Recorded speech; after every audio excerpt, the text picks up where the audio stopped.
जय सद्गुरु प्रेम महाराज की जय। श्रीधर शिवराम दीक्षित सद्गुरु प्रेम महाराज नमो नमः। ब्रह्मानंदं परमसुखदं केवलं ज्ञानमूर्तिं द्वन्द्वातीतं गगनसदृशं तत्त्वमस्यादिलक्ष्यम् एकं नित्यं विमलम् अचलं सर्वधी साक्षीभूतं भावातीतं त्रिगुणरहितं सद्गुरुं तन्नमामि। अमलांबा श्रीमती घंटिकोट सुभद्रम्म सद्गुरु परब्रह्मणे नमः।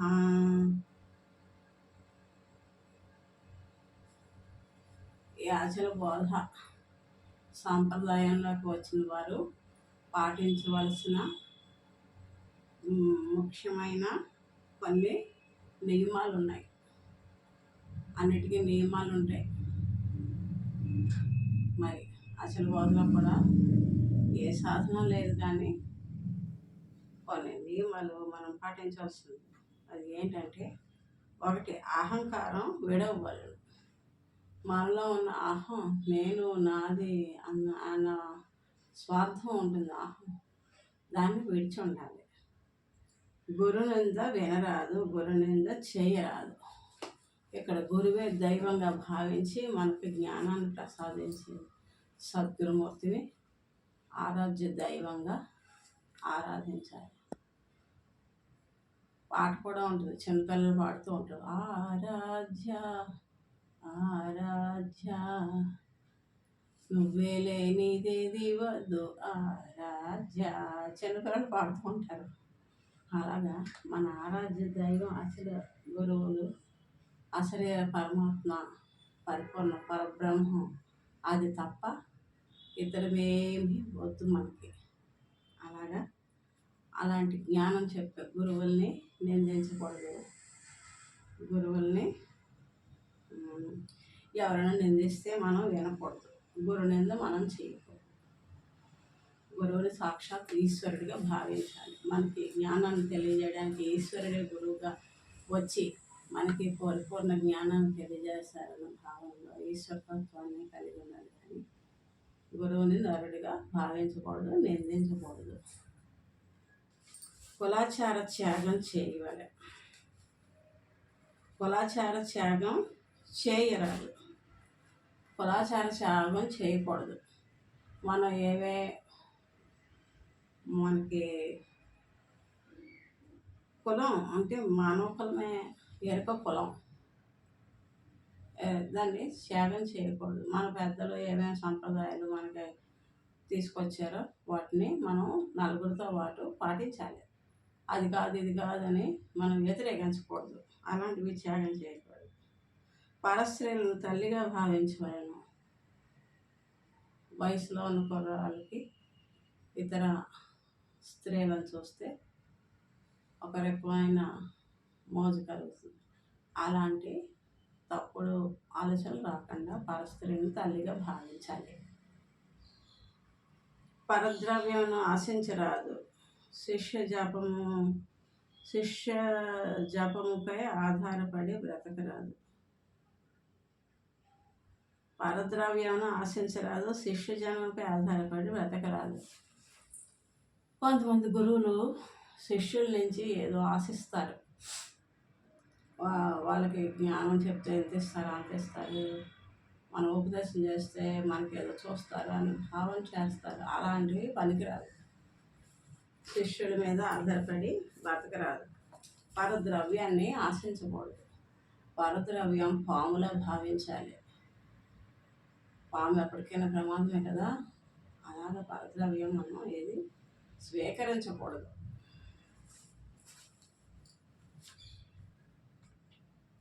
శిష్యులపై ఆధారపడి బ్రతకరాదు. శిష్యులపై ఆధారపడి బ్రతకరాదు. మన స్వయం పోషణ మనం చేసుకోవాలి. జ్ఞానాన్ని కన్నబిడ్డలకు ప్రేమను పంచినట్టుగా శిష్యులకి ప్రేమగా బోధ పంచిపెట్టాలి. కానీ వాళ్ళ నుంచి ఏది ఆశించకూడదు. ఏదైనా ఆశించి చేస్తా ఇది ఫలించదు. అక్కడ గురువుకి శిష్యులకి ఆ బంధం ఏర్పడదు. ఎందుకంటే వీడు ఏమైనా ఇస్తాడన్న ఆశతోటి మనం వెళ్తే గురువులు వాళ్ళు ఏమి ఇవ్వకపోతే గురువు మనస్తాపం చెంది వాడిని ఏదో మాట అనడం, ఆ శిష్యుడు అయ్యో నేను ఇవ్వలేకపోయాను నా గురువు వచ్చారు అని బాధపడడం, లేకపోతే గురువు వస్తున్నారంటే అయ్యి బాబోయ్ వీళ్ళకి ఏమేమి చెయ్యాలో సదుపాయాలు వీళ్ళు ఏం ఆశిస్తారో మన దగ్గర స్తోమత లేదని శిష్యులు బాధపడడం అలా ఉండకూడదు. ప్రేమ గురువు యొక్క లక్షణం ఏంటంటే శిష్యుడి యొక్క అభివృద్ధే ఆనందంగా స్వీకరించి మన చంటి పిల్లవాడు మన కళ్ళ ముందు ఎదుగుతుంటే చూసి ఎంత ఆనందపడతారో తల్లిదండ్రులు, అలాగే శిష్యుడి అభివృద్ధిని చూసి గురువు సంతోషించాలి. ఇంకా శిష్యుడు అభివృద్ధిలోకి రావాలి, పైకి ఎదగాలి, ఆనందలోకాల్లో విహరించాలి, ఈ అచల జ్ఞానం తెలుసుకోవాలి, అచల స్థితిని విడిచి ఉండకూడదు అని సదుద్దేశంతో ఉండాలి. కానీ శిష్యుల నుంచి ఏమీ ఆశించకూడదు. అలానే శిష్యులు ఏదైనా గౌరవంగా గురువుకి సమర్పించుకుంటే తృణీకరించకూడదు. ఎందుకంటే మనం ఇచ్చింది గురువు తీసుకున్నట్టు మనం తక్కువ ఇచ్చేమో అందుకే వద్దనరేమో అనే భావన వాళ్ళకి కలుగుతుంది. వాళ్ళు సంతోషంగా ఏదైనా సమర్పిస్తే అది పరమేశ్వరార్పణం అని మనం స్వీకరించాలి కానీ తృణీకరించకూడదు. అలా అని ఆశించి ఇది అడగరాదు. గౌరవంగా, అందంగా, ప్రేమగా శిష్యుడి అభివృద్ధి కోసం బోధలు చేయాలి. రకరకాల ఉపమానాలు ఉపమేయాలతోటి అందంగా చెప్పాలి. జ్ఞానం వాళ్ళు ధరించే స్థాయికి తీసుకురావాలి. అది గురు ధర్మం. ఏది ఆశించకుండా, ఏదైనా ఆశించి చేస్తే అది స్వార్థమే, అది ఎరికే. ఎరిక జనన మరణాలు తప్పవు వారిద్దరికి. అది అలా నియమాలు కొన్ని పాటించాలి. సకల భూతముల యందు దయ కలిగి ఉండాలి. దయ సకల భూతాల యందు దయ కలిగి ఉండాలి ఈ అచల బోధలోకి వచ్చినవారు. ఎందుకంటే అన్నీ నా స్వరూపాలుగానే భావించాలి. అన్నిటి యందు నేనున్నాను. ఈశ్వర సర్వభూతానం అన్నారు కదా, ఆ ఈశ్వర స్వరూపమే నేనే ఉన్నాను కదా. మరి అటువంటిప్పుడు ఇతర జీవుల యందు మనం క్రోధము అది పనికిరాదు. భయం ఉండకూడదు. పాము వచ్చి మీద పడినా భయపడకూడదు. అది నా స్వరూపమే. అందులో ఉన్నది అహమే కదా. అహమే నేను. నేను లేకపోతే పాము ఎక్కడ కనపడుతుంది నాకు? మరి నేను ఉన్నాను అంటే అహాన్ని నిలుపుకొని ఉన్నాను. అది అహంతో ఉంది, నేను అహంతో ఉన్నాను. అదే బ్రహ్మస్వరూపం, నేను బ్రహ్మస్వరూపం. అహం బ్రహ్మస్మి కదా. అందరిలోనున్న చైతన్యమే బ్రహ్మం. మరి అది తెలుసుకున్నాక పిపీలకు అది బ్రహ్మ పర్యంతం ఉన్న అహం ఏదైతే ఉందో, ఎరిగే జ్ఞానం ఏదైతే ఉందో, నేను అన్న భావన ఏదైతే ఉందో అదే బ్రహ్మస్వరూపం, అదే నా స్వరూపంగా భావించాలి. అలా భావించినప్పుడు నేను నీవు అన్న భావన ఉండదు. అంతా ఒక్కటే, ఏకమై ఉంటుంది. ఏకం అనేకం భవతి. మళ్ళీ వ్యష్టిగా చూస్తే అనేకంగా ఉంటుంది. సమిష్టిగా ఎరుక ఒక్కటే, అందరిలో ఉన్న చైతన్యమే బ్రహ్మం, అదే నేను నా స్వరూపం అని ఏకభావం కలిగి ఉండాలి సకల భూతాల యందు. అప్పుడు మనకి దయ కలుగుతుంది, ప్రేమ కలుగుతుంది. అన్నీ నా రూపాలే కదా, నన్ను నేను చూసి మురిసిపోతూ ఉంటాను. కొంతమంది చూడండి అద్దంలో వాళ్ళకి వాళ్ళ గంటలు గంటలు నుంచుని చూసుకుని మురిసిపోతూ ఉంటారు. ఎందుకంటే ఆత్మ ఆనంద స్వరూపం, అలా ఆనంద స్థితిలో ఉంటారు. అలాగే ఆ పిల్లిలో చూసిన నా స్వరూపమే, ఆ ఎలుకలో చూసిన నా స్వరూపమే, చంటి పిల్లలో నేనున్నాను, అజ్ఞానంలో కూడా నేనున్నాను, జ్ఞానంలో నేనున్నాను అని అంతా నా స్వరూపంగానే భావిస్తే అన్ని వ్యవహారాలు నావే, నేనే అన్ని రకాలుగా అన్ని వ్యవహారాలు చేస్తున్నాను సద్గురు కృపతోటి అని భావనలో ఉంటే మనకి ఆనందం, బ్రహ్మానందం, పరమానందం, ఆ స్థితికి ఎదిగి అన్నీ నేనైనా భావనలో ఉండాలి. అప్పుడు దయ కలుగుతుంది, ప్రేమ కలుగుతుంది, అన్నీ పాజిటివ్గానే జరుగుతాయి మనకి. దుర్వ్యసనాలకు దూరుడై ఉండాలి. మాంసాహారం విడిచి సాత్వికాహారమే తీసుకొనవలెను. దుర్వ్యసనాలు కలిగి ఉండకూడదు. దుర్వ్యసనాలని దూరంగా ఉండాలి. ఎందుకంటే అది మనకి బంధమే కదా. వ్యసనాలకి అలవాటు పడిపోతే పదే పదే దాని అందు మనసు వెళ్ళిపోతూ ఉంటుంది. ఇంక భగవత్ స్థితి ఎక్కడ కుదురుతుంది? అందుకని వ్యసనపరుడై ఉండకూడదు, వ్యసనాలకు దూరంగా ఉండాలి. మరి మాంసాహారం విడిచి సాత్వికాహారమే తీసుకోవాలి. మాంసాహారం విడిచి సాత్వికాహారం తీసుకోవాలట. మాంసాహారాన్ని ఎందుకు తినకూడదు, సాత్వికాహారం ఎందుకు తినాలి అంటే మనకి మంచి ఆలోచన, మంచి జ్ఞానం సాత్వికాహారం వల్లనే కలుగుతుంది. మాంసాహారం వలన మనకి మెదడు మొద్దుబారిపోతుంది, నాలుక మొద్దుబారిపోతుంది. అదొక రకమైన మొద్దులాగా తయారవుతారు. అందుకని సున్నితంగా మనం జ్ఞానం తెలుసుకునే విధంగా తయారవ్వాలంటే సాత్విక ఆహారమే తీసుకోవాలి. మరి కొంతమంది అంటారు, మరి ఆ తోటకూరలో ప్రాణం లేదా, ధాన్యంలో ప్రాణం లేదా అంటారు. ఉంది, కానీ అందులో మరి బాధపడే తత్వం దానికి లేదు. అదే ఒక మేకనో కోడినో కళ్ళ ముందు జీవంతో ఉన్నదాన్ని కోసి చంపేస్తుంటే అది వెలవెలాడి బాధపడుతూ ఉంటుంది కదా. దాని బాధ, దాని వేదన అదంతా కూడా దాని నరాల్లో, దాని మాంసంలో ఒంటరి జీర్ణించిపోతుంది. అది తినడం వలన మనం కూడా అలాగే ఎందుకు పనికిరాని వాళ్ళలాగా ఏమీ చేయలేని ఆ కష్టాలకి, నష్టాలకి మరి గురవుతూ ఉంటాం. అది ఎంత వేదన చెందుతుంది చూడండి. ఒక జీవిని చంపుతూ ఉంటే, బంధించేస్తారు, కాళ్ళు కట్టేసి నరికేస్తూ ఉంటే అది ఎంత భయపడిపోయి వెలువెళ్ళాడిపోతూ ఉంటుంది. ఎవరైనా సాయం చేస్తారా అని చూసి ఎవరు సాయం చేయరు. అది చనిపోయేటప్పుడు ఎంత తపన పడుతుంది, ప్రతీకారం ఎంత ఉంటుంది దానికి. అది కూడా ప్రతిఘటించాలనే ప్రయత్నం కూడా చేస్తుంది, కానీ ప్రతిఘటించలేదు. మానవులు దుర్మార్గులు కదా, దుష్టులు కదా. అలాగా దాన్ని వధించి తింటూ ఉంటే మరి ఆ దానిలోని ఆ రక్తంలోనూ దాని మాంసంలోనూ కూడా మరి ఆ ప్రతీకార జ్వాల చంపేయాలి, వెళ్ళి ఇక్కడి నుంచి పారిపోవాలి అన్న ప్రతీకారం ఉంటుంది. అది తినడం వల్ల మనుషులకు కూడా అది అవ్వుతుంది. అలాగే ఏమీ చేయలేని నిస్సహాయ స్థితి, భయం, ఆందోళన ఇవన్నీ కూడా తిన్నవాళ్ళకి మరి కలుగుతాయి కదా. అదే సాత్వికాహారం తింటే ఆ బాధ ఏమీ ఉండదు, తొందరగా జీర్ణం అవుతుంది. తిన్న గుప్పుడన్నం కూడా మంచిగా రక్తం తయారై మన జీవన విధానానికి తోడ్పడుతుంది. అందుకని సాత్వికాహారాన్ని అలవాటు చేసుకోండి. అమృతాహారం ఉండాలి సాత్వికాహారాన్ని. అశ్లీల భాషణ చేయుట, మోసగించుట తగిన పనులు. అశ్లీల భాష చేయడం, ఎదుటి వాళ్ళని మోసగించడం ఈ పద్ధతిలోకి వచ్చిన వాళ్ళకి పనికిరాదు. అంటే అశ్లీల భాష అంటే బూతులు మాట్లాడతారు. ప్రతి చిన్న విషయానికి కూడా వాళ్ళకి అలవాటు పదాలుగా కొన్ని మాటలు మాట్లాడుతూ ఉంటారు. అసభ్యకరంగా ఉంటుంది. ఆ పదజాలం వాడకూడదు. ఎందుకంటే అందరిలోనూ సర్వేశ్వరుని చూస్తాం మనం. అందరిలోనూ సర్వేశ్వరుని చూసినప్పుడు సర్వేశ్వరుని మనం తిడతాము. అలా అనే ప్రతి వాళ్ళని నువ్వు ఈశ్వరుడివి అనే వాళ్ళని మనం అనక్కర్లేదు. మన మనోభావం అలా ఉంటే వాడు నమస్కారం చేయడమే కానీ వాడిని ఈశ్వరుడిగా కూర్చోబెట్టి ప్రతి వాడిని పూజించిన అవసరం లేదు. మనం శరీరాన్ని కాదు పూజించేది, ఆ లోపల ఉన్న ప్రత్యేగాత్మ ప్రకాశం చైతన్యం ఏదైతే ఉందో అది బ్రహ్మస్వరూపంగా భావిస్తాం. అది అందరిలోనూ ఒక్కగానే ఉంది. ప్రత్యేగాత్మ ప్రకాశం అంటారు దాన్ని. అది బ్రహ్మస్వరూపం, శరీరాలు కాదు. శరీరాలు పుడుతూ ఉంటాయి, పోతూ ఉంటాయి, అది కాదు.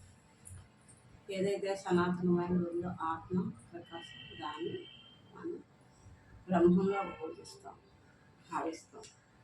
అది మనలో ఉన్నది అన్నిటా ఉంది, అంతటా ఉంది కాబట్టి అందరినీ గౌరవిస్తాం. అన్నిటిని కూడా మనం బ్రహ్మస్వరూపంగానే భావిస్తాం. ఒక మొక్కను చూసినా బ్రహ్మమేగా దర్శనం, ఒక వృక్షం చూసినా పరబ్రహ్మమే దర్శనం. ఎందుకంటే ఆ పోషణ అది కూడా మరి బ్రహ్మస్వరూపం అందులో ఉంది. ఆ చైతన్య బ్రహ్మం ఉంది కాబట్టి అది చైతన్యవంతంగా ఎదిగింది, పుష్పించింది, ఫలించింది, అన్ని ఆహారాలు జరుగుతున్నాయి. దానివల్ల ఎంతో ఆశ్రయం పొందుతున్నారు జనులు. అది పరబ్రహ్మమే. ఒక చెట్టు అయినా, పొట్ట అయినా, ఏదైనా కంటికి కనిపించేదంతా కూడా బ్రహ్మస్వరూపమే. మన జనన మరణాలు దాటే పరబ్రహ్మం, పరిపూర్ణ పరబ్రహ్మం అంటే ఈ కంటికి కనిపించినది, మాటకి చెప్పడానికి గోచరం కానీ అది నీవు నేను లేని నిజస్థితి, అది తిరిగి రాని పరబ్రహ్మ స్థితి. దాన్ని మనం సాధన ద్వారా తెలుసుకోవాలి. ఆ రకమైన స్థితి కలిగి ఉండాలి. అశ్లీలంగా మాట్లాడకూడదు, ఎవరిని మోసం చేయకూడదు. ఎవరిని మనం మోసం చేసి ఏదైనా మనం సాధించినా అది ఎంతకాలం ఉంటుంది? మోసం చేసినందుకు మనకి కర్మఫలం అనుభవించాలి కదా. ఎవరిని మోసం చేయకూడదు, స్వచ్ఛంగానే ఉండాలి, పవిత్రంగానే ఉండాలి, సత్యంగానే విహరించాలి, సత్య మార్గంలోనే ఉండాలి, ధర్మపరంగా ఉండాలి. ప్రతిరోజు గురు పూజ అనుష్ఠానం తప్పక చేయగలను. ప్రతిరోజు కూడా మనం నమ్ముకున్న గురువుని పూజించాలి, అనుష్ఠానం తప్పకుండా చేసుకోవాలి. ఆశను విడిచి కలిగిన దానితో తృప్తి చెందాలి. ఆశలు కలగకూడదు, ఆశలునే పెంచుకోకూడదు. మనకున్న దానికి సంతృప్తిగా జీవించాలి. 7 అంతస్తుల భవనం ఎందుకు నేను కట్టుకోలేకపోయానని విచారించకూడదు. ఈ మాత్రమే నాకు సర్వేశ్వరుడు ఇచ్చాడు, నేను సొంత ఇల్లు కలిగి ఉన్నానని సంతోషంగా ఉన్నాను. సొంత ఇల్లు కాకపోతే అద్దెల్లు, ఈ మాత్రమే సౌకర్యవంతమైన ఇంట్లో నేను ఉండగలిగాను. అసలు ఇల్లు అంటే ఏంటి? మనం నివసించే ఈ సిమెంటు ఇసుక మట్టితో కట్టినవి కాదు. ఇల్లు అంటే దేహమే. ఇంత అందమైన దేహాన్ని నాకు ఇచ్చావు సర్వేశ్వరుని, ప్రణామం. దీంతో మనం సద్వినియోగం చేయాలి, దుర్వినియోగం చేసుకోకూడదు. సాధన చేయి, జపం చేయి, పూజ చేయి, అర్చన చేయి, ఏదైనా నీ మనసుకు సంతోషకరమైన పరదేవత ఆరాధన చేయి. అందులో ఆనందం కలుగుతుంది, అదే బ్రహ్మానందం. ఈ దేహానికి ఎన్ని చేసుకున్నా ఇది మట్టిలో కలిసిపోయేదే.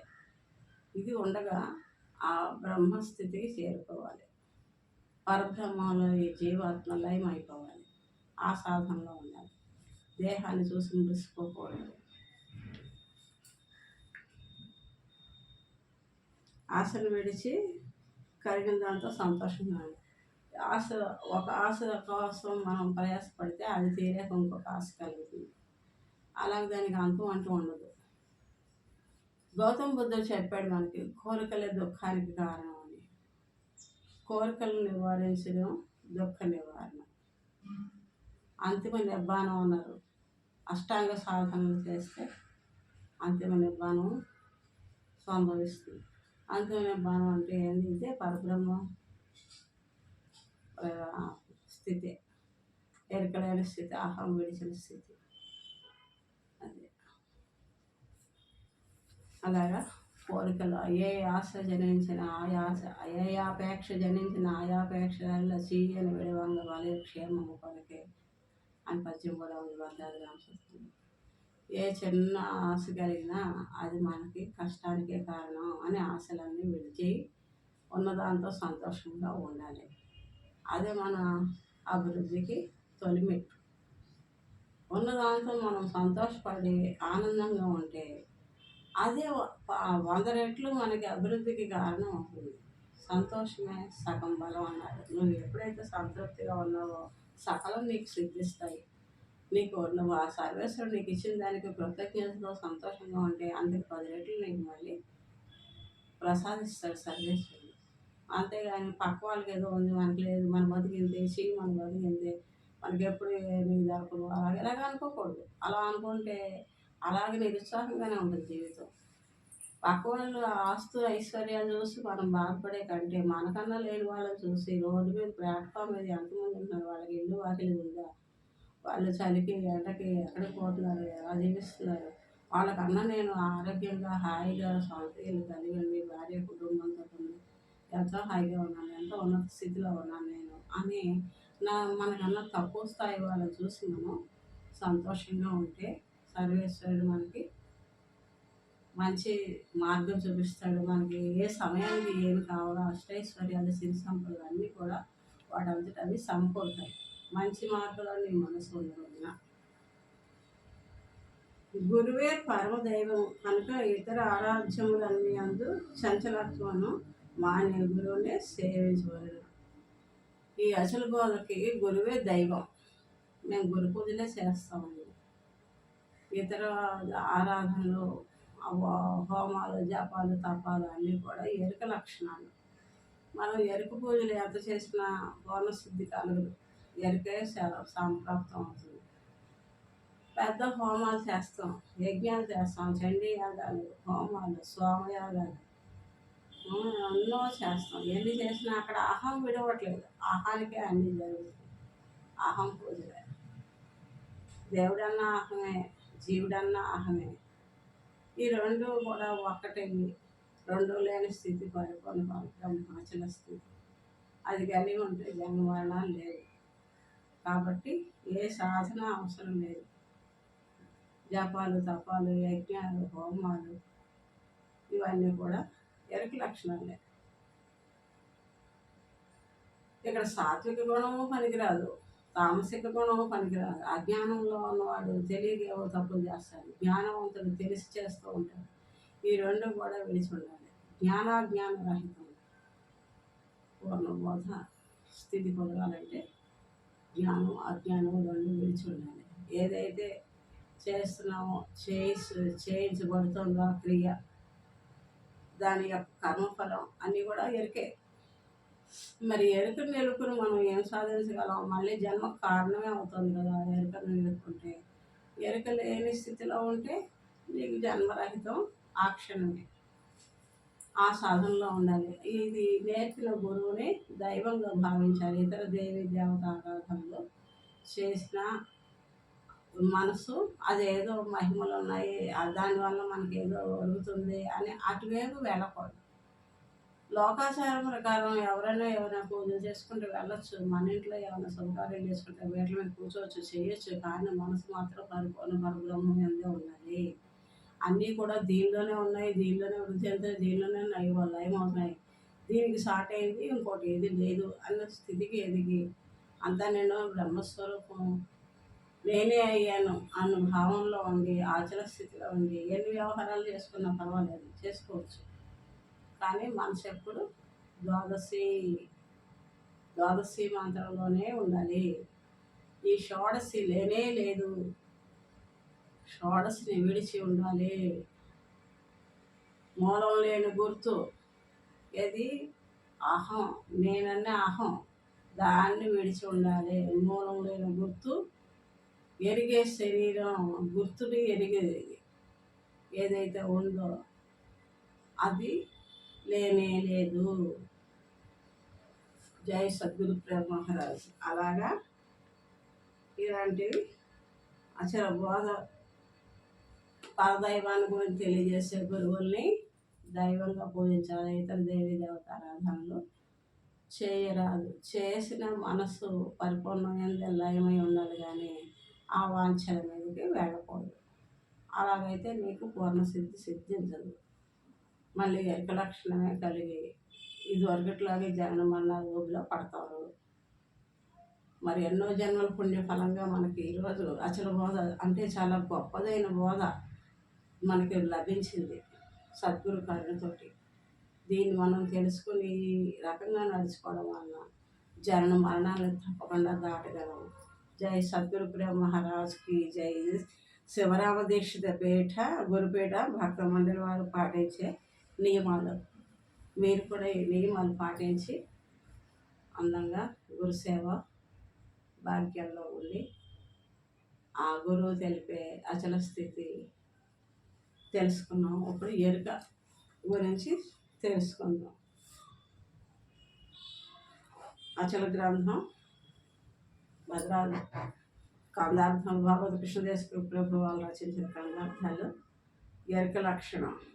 ఎరుకే విద్యలు ఎరుకే ప్రణవంబు నాదం ఎరుకే ప్రణవంబు నాదం ఎరుకే కళయున్ ఎరుకే బిందువు చిచ్చక్తెరుకే ఆనందమివి నీవి నీ వెరుగు సద్బుద్ధి నీ నా మాటలెరుకే నీ బద్ధి ఎరుకే నిర్గుణ సగుణం ఎరుకే ఎరుకకు ఎంత ఎరుకోనేనిది అంత ఎరుక చేసితి నీవిట్లెరుగు సద్బుద్ధి నీ నా మాటలెరికే నీ బద్ధి. పద్యం లాస్ట్ టైం వీడియోలో మనం తెలుసుకున్నాం. ఎరికే విద్యలు విద్య అవిద్య కూడా ఎరికే, సమస్తము ఎరికే. నాదము బిందు కాలయం అన్నీ కూడా ఎరికే. చిత్శక్తి, చిత్తు అంటే ప్రకాశం, సత్తు ఉన్నది, ఆనందం, ఇవన్నీ కూడా ఎరికే. సత్తు చిత్తు ఆనందం, సచ్చిత్ ఆనందం ఎరికే. ఇవన్నీ విడిచి నిజస్థితి కలిగి ఉండాలి అని కిందటి పద్యంలో నేర్చుకున్నాం. ఎరికే ఇహపర సౌఖ్యములెరికే జ్ఞానంబు జ్ఞేయం ఎరికే మోక్షం బెరికే భక్తి విరక్తులు ఎరికే సంకల్పమని వెలుగు సత్కీర్తి ఇక్కడికేరా ఎరుక సంపూర్తి. ఎరికే ఎరికే జీవుండి సుండెరికే తదే కథ ఎరికే సర్వముని వెలుగు సద్బుద్ధి. ఎరికే సర్వమునే గుర్తిరిగి చెప్పితి కీలు ఎరిగి సత్కీర్తి ఇక్కడి కౌర ఎరుక సంపూర్తి. ఓ మంచి కీర్తి గలవాడా. శిష్యుడు కూడా చాలా గొప్పవాడైతేనే కానీ బోధలోకి రాలేడండి, వినలేడు. అందుకని శిష్యుడిని పొగుడుతున్నారు గురువు గారు ఇక్కడ. ఓ మంచి కీర్తి గలవాడా, గొప్ప పేరు ప్రతిష్టలు గలవాడా, లేమని ప్రేమ అంటారు కదా, అటువంటి వ్యక్తి అనమాట. ఇహపర సౌఖ్యములు జ్ఞానము జ్ఞేయము మోక్షము భక్తి విరక్తి వైరాగ్యము సంకల్పం ఇవన్నీ కూడా ఎరికే అని తెలుసుకోవాలి. ఎరికే అని చెప్తున్నారు. ఏంటి చెప్తున్నారు? ఇహపర సౌఖ్యములు, ఇహలోక సౌఖ్యాలు, కంఫర్ట్స్ అన్నీ మనకు సౌకర్యాలు, పరలోక సౌఖ్యాలు అన్నీ కూడా ఎరికే. ఇహపర సౌఖ్యము జ్ఞానము, మనం జ్ఞానంతో అన్నీ తెలుసుకుంటున్నాం. జ్ఞేయము తెలిసిపడేది జ్ఞానము, జ్ఞేయము మోక్షము భక్తి వైరాగ్యము సంకల్పం. దాన్ని వైరాగ్యం గొప్పదనుకుంటారు, త్యాగం చేస్తారు, సంసార త్యాగం, కషాయాలు కట్టుకుంటారు. అది కూడా ఎరిక లక్షణమే, పరిపూర్ణం కాదు. సంకల్పము ఇవన్నీ కూడా ఎరికే అని తెలియదు. ఇలా చెప్తూ ఉంటే ఎరుక ఎక్కడికి పూర్తవుతుంది? ఇలా చెప్తూ ఉంటే అది ఎరుక ఇది ఎరుక అని అలా చెప్తూ ఉంటే ఎప్పటికి పూర్తవుతుంది? అంతయు ఎరుకే. కంటికి కనిపించేదంతా కూడా ఎరుకే. పిండాండ చైతన్యమైన జీవుడు, పిండాండ చైతన్యమైన చెప్పాం కదా ఇందాక, ప్రత్యేగాత్మ ప్రకాశం అని. పిండాండ చైతన్యమైన జీవుడు, బ్రహ్మాండ చైతన్యమైన ఈశ్వరుడు రెండు ఎరికే. ఈశ్వరుడు కూడా ఎరికే. ఎందుకంటే నువ్వు ఉన్నంత వరకే నీకు ఈశ్వర స్థితి ధ్యానం. నువ్వు లేని స్థితిలో నువ్వు లేరు, ఒకటే లేని స్థితికి వెళ్ళాక అక్కడ ఈశ్వరుడు లేడు, జీవుడు లేడు. ఈ రెండు కూడా ఎరికే. బ్రహ్మాండ చైతన్యమైన ఈశ్వరుడు రెండు కూడా ఎరికే. ఈ జీవ శివ ఐక్యత అన్నదియో ఎరికే. బ్రహ్మాండములోని ఈశ్వరుడు పిండాండంలోని జీవుడు రెండు ఏకమైన ధారణా శక్తితో రెండు ఏకం చేసుకుని ఉన్న బ్రహ్మనిష్ఠ గలవారు ఉంటారు. రెండు ఎరికే. అది కూడా ఎరికే. ఎందుకంటే ఎంతసేపు ఉంటుంది ఈ శరీరంలో జీవుడు ఉన్నంతసేపు ఈశ్వరుని నయాన్ని ధ్యాన ధారణలో ఉంటాం. మరి దీంతో పాటు శరీరం పోతే అది కూడా ఆగిపోతుంది, మళ్ళీ కొత్త శరీరానికి వెళ్తుంది. ఆ కొత్త శరీరానికి వెళ్ళినప్పుడు ఏ శరీరంలో దూరుతుందో తెలియదు. అందుకని ఈ శరీరంలో ఉండగానే ఈ ఎరిగే జ్ఞానంతో ఆ పరిపూర్ణ చైతన్య పరబ్రహ్మాన్ని తెలుసుకుని ఈ తెలుసుకుని తెలివిని విడిచి ఉండడమే ఈ బోధ యొక్క అంతిమ లక్ష్యం. చైతన్యమైన ఈశ్వరుడు బ్రహ్మాండమైన చైతన్య జీవుడు రెండు ఒకటే అని ఎరికే. సమస్తము ఎరికే. ఇది అంతయు నేను గురుముఖత గుర్తించి నేను నీకు చెప్తాను. ఇదంతా కూడా నేను గురుముఖత గుర్తించి నీకు చెప్తున్నాను. ఇదంతా కూడా ఎరికే. ఈ రహస్యము నువ్వు తెలుసుకున్నాము. ఈ రహస్యాన్ని నువ్వు తెలుసుకుంటే చాలు. తెలుసుకున్న తెలివిని విడిచి ఉండు. జై సద్గురు ప్రేమ మహారాజ్కి జై. ఇహలోక పరలోక సౌఖ్యములు అనుభవిస్తే నశించిపోయేవే కనుక ఎరికే. ఇహలోక సౌఖ్యమైనా పరలోక సౌఖ్యమైనా అనుభవిస్తే నశించిపోతాయి. అంటే మన కర్మఫలం పూర్తి అయిపోతుంది. పరలోక సౌఖ్యమైనా ఇక్కడ ఇహలోకంలో ఎంత చేసుకున్నాం కర్మఫలం, పరలోక సౌఖ్యాలు అనుభవిస్తాం. అది అనుభవం ఇస్తే అయిపోతుంది. మరి బ్యాంకులో డబ్బు తీసి వాడితే అయిపోదా? అయిపోతుంది. అప్పుడు మళ్ళీ భూలోకానికి వచ్చి పడాలి జన్మకి. ఇహలోక పరలోక సౌఖ్యాలు అనుభవిస్తే నశించిపోయేవే కనుక అవి ఎరికే. యదృశ్యం తన్నస్యం. ఏదైతే కంటికి కనబడుతుందో అంతా కూడా ఎరికే. అదృశ్యం తన్నస్యం ఎరికే అన్నట్లు కనపడినది అంత నశించినదే కనుక ఎరికే. కేవలం నేత్రంలో కనిపించినది మాత్రమే అనే అర్థం కాదు. పంచతన్మాత్రలకు బుద్ధికి కూడా బగునంది అంతయు కూడా ఎరికే అని వదిలివేయవలను. కంటికి కనిపించేదే కాదుట, పంచతన్మాత్రల ద్వారా గ్రహించేదంతా కూడా ఎరికే.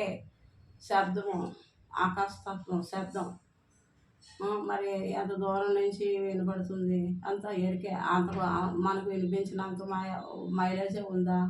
అంతకన్నా ఎక్కువ ఉంది కదా బ్రహ్మాండం. మరి అదంతా మనం తెలుసుకోలేకపోతుంటే ఇది ఎరికే. బ్రహ్మం అయితే అంతా నిండి ఉంది. అది ఎరుక లక్షణం అన్నమాట. కొంతవరకే మనం కలిగి ఉన్నాం జ్ఞానం, అందుకని ఇది కూడా ఎరికే అని అర్థం చేసుకుని పంచతన్మాత్రలకు బుద్ధికి కూడా గోచరం కానిది, బుద్ధికి కూడా గోచరం కానిది బ్రహ్మం అనే అర్థము కాదు. బుద్ధికి కూడా గోచరం కానిది, గోచరం మోచరం అంతా కూడా అనిపించినది అని తెలియవలను. కనుక జ్ఞానం చే సమస్తము జ్ఞేయము కూడా జ్ఞానస్వరూపమే. జ్ఞేయం కూడా జ్ఞానస్వరూపమే. జ్ఞేయం కనుక జ్ఞానములు రెండు ఎరికే. మోక్షం అన్నది ఇచ్చిపుచ్చుకునే వస్తువు కాదు. ప్రాతహిత స్థితియే మోక్షము. కానీ మోక్షము సంపాదించుటకై ఇలాంటి కర్మభక్తి జ్ఞానములు కావాలనని మోక్షమునందు ఆసక్తుడై అపేక్షతో ఉండుట కూడా మోక్షము కూడదు. మోక్షం కావాలని అపేక్షతో కూడా ఉండడం కూడా ఎరికే.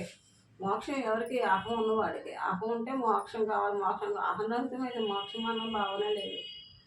ఇంకా పూర్తిగా ఫుల్ స్టాప్ అన్నమాట. కొంత నిలుపుకున్నా మళ్ళీ అదే అజ్ఞానమే, మళ్ళీ జన్మకు కారణం అయ్యేది. మోక్షం కావాలని కోరుకోవడం కూడా అజ్ఞానమే. ఎందుకంటే అది అహాన్ని నిలుపుకోవడమే. అహం పూర్తిగా రద్దు అయితే ఇంక మోక్షం అదే మోక్షం. బంధమోక్షం. బంధం ఎవరికి? బంధింపబడిన వాళ్ళకి. మనం బంధ విముక్తులం అయిపోయాం, జన్మరహితమైన స్థితిలో ఉన్నాం. ఇంక బంధం ఏముంది? బంధమోక్షాలకి అతీతం. ఎరికే మోక్షం అని చెప్పి ఇచ్చిపుచ్చుకొని వస్తువు కాదు. ప్రాతహిత స్థితి ఏ మోక్షం. కానీ మోక్షం సంపాదించుటకై ఇలాంటి కర్మ భక్తి జ్ఞానములు కావాలని మోక్షమునందు ఆసక్తులై ఆపేక్షతో ఉండుట కూడా మోక్షం కూడా ఎరికే అని చెప్పుటలో గల భావము. అవిద్యోపాధికో జీవ మాయోపాధిక ఈశ్వర అనియో జీవ బ్రహ్మైవనా పర అనియో చెప్పబడుచున్నది. కనుక జీవ శివులిద్దరూ నామరూప క్రియా సహితులే కనుక ఎరుకయే. తదేకత అనగా ఏక. జీవ శివ ఐక్యత కూడా ఎరుక అని గ్రహించవలను. జీవ బ్రహ్మలకు పరమైనదే పరిపూర్ణమని తెలియవలను. అర్థమైంది కదా? జీవ శివ ఐక్యత గురించి మనం అద్వైత మతంలో తెలుసుకున్నాం. అద్వైత స్థితిలో ఈశ్వర ఉపాధి, జీవ ఉపాధి రెండు ఉన్నాయి. అవిద్యోపాధికో జీవ. జీవుడు అవిద్య వలన జీవుడయ్యాడు. మాయోపాధి ఈశ్వర. ఈ మాయను దాటే ఉపాధి ఈశ్వరుది, అది ఈశ్వరుడు. రెండు కూడా ఒకటే. రెండు ఒకటైన స్థితి కూడా జీవో బ్రహ్మైవ నా పరా అని చెప్పబడుతుంది. కనుక జీవశివులు ఇద్దరు నామరూప క్రియా సహితులే. నామరూప క్రియారహితులు అవ్వట్లేదు అక్కడ. ఎందుకంటే అక్కడ ఈశ్వరలింగాన్ని భావన చేస్తున్నాము. ఈ జీవుడు జీవాత్మ పరమాత్మ ఐక్యత చేస్తున్నాము. అది కూడా మరి రూపం కలిగే ఉంది కదా, క్రియ జరుగుతోంది కదా, ఎరికే. వాటిని కూడా దాటి ఉండాలి. నామరూప రాహితులే సాహితులే కనుక ఎరికే. తదేకత అనగా జీవ శివ ఐక్యత కూడా ఎరిక అని గ్రహించవలను. జీవ బ్రహ్మలకు పరమైనదే పరిపూర్ణం అని తెలియాలి. అది కైలాస పర్వతంలో శివుడు అన్నాడని అంటారు. మనం అక్కడికి వెళ్తాం. అది ఎందులో ఉందండి? ఆ కైలాస పర్వతం పరిపూర్ణ బ్రహ్మలోనే ఉంది. అది ఒక చిన్న పార్ట్ అంతే. అంతా నిండి ఉన్న బ్రహ్మం దాంట్లో కొండలైన కోన జలచరాలు నదులు అన్నీ కూడా పరిపూర్ణంలోనే ఉన్నాయి. కానీ అవి వాటికి ఆవలి వస్తువు కాదు, అది పరిపూర్ణం కాదు. ఎంత ఎత్తు కైలాస పర్వతం మీదైనా ఆ పరబ్రహ్మ శివస్వరూపం అక్కడ నిలిచి ఉన్న అది ఎందులో ఉంది? పరిపూర్ణంలోనే ఉంది. ఆ శివుడు కూడా ధ్యానం చేస్తాడు. ఎవరిని ధ్యానం చేస్తాడు? పరిపూర్ణ పరబ్రహ్మాన్ని. మీరు ఎప్పుడైనా గమనించారా? మృత్యుంజయ విగ్రహం ఉంటుంది రాజమండ్రి కోడవమ్మ దగ్గర. ఆ మృత్యుంజయ విగ్రహం ఇలాగ చక్కగా పద్మాసనస్థుడై కూర్చుంటాడు. నిమీలిత నేత్రాలు కలిగి ఉంటాడు. అంటే 3 వంతుల కన్ను మూయబడి 1 వంతు కన్ను తెరవబడి ఉంటుంది. దానివల్ల ఏంటి?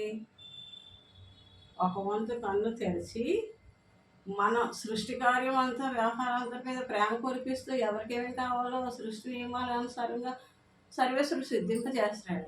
మరి ఆయనకి సత్తా కావాలి కదా అది ఇవ్వడానికి. అందుకని 3 భాగాలు మూసి ఆ పరబ్రహ్మ స్థితిని ధ్యానం చేస్తున్నాడు. అది అచల స్థితి. ఆ ఈశ్వరుని దాటినది పరిపూర్ణ బ్రహ్మం. దాని యందు ఆయన మనసు లగ్నం చేసి ధ్యానిస్తూ శక్తిమంతుడై మనకి సృష్టి వ్యవహారానికి కావాల్సిన అన్నీ కూడా మనకి సమర్పిస్తున్నాడు. మృత్యుంజయ విగ్రహం తపస్సు మూల 3 భాగాలు మూసి 1 భాగం మాత్రమే తెరిచి అలా ఉంటుంది ఈశ్వరుడు. ఆ 1 భాగం మన యందు కరుణ ప్రేమామృత దృష్టి అది మన మీద కురిపించేది. ఆయన తపశక్తి పెరగడం కోసం 3 భాగాలు ధ్యాన స్థితిలో ఉంటుంది. అతన్ని తనకు మీరి ఉన్నది పరిపూర్ణం, దాన్ని ధ్యానిస్తారు. బ్రహ్మ విష్ణు మహేశ్వరులైన అత్రియాది సప్త ఋషులైన సంజబారుస్తారు. దేంట్లో నమస్కారం చేస్తున్నారు? దేంట్లో సంజబారు పరిపూర్ణానికి అంతా నిండు ఉన్న బ్రహ్మస్వరూపం ఇదే. దీన్ని అయిందే వారు సేవిస్తారు, దీన్ని పూజిస్తారు. ఈ జ్ఞానం తెలుసుకోవడం మన పూర్వజన్మ సుకృతం. జై సద్గురు ప్రేమ్ మహారాజ్ की जय. अमलांबा श्रीमती खंडीकोट समुद्र सद्गुरु प्रेम महाराज नमो नमः. श्रीधर शिवराम दीक्ष सद्गुरु प्रेम महाराज नमो नमः. जय गुरुदेवा.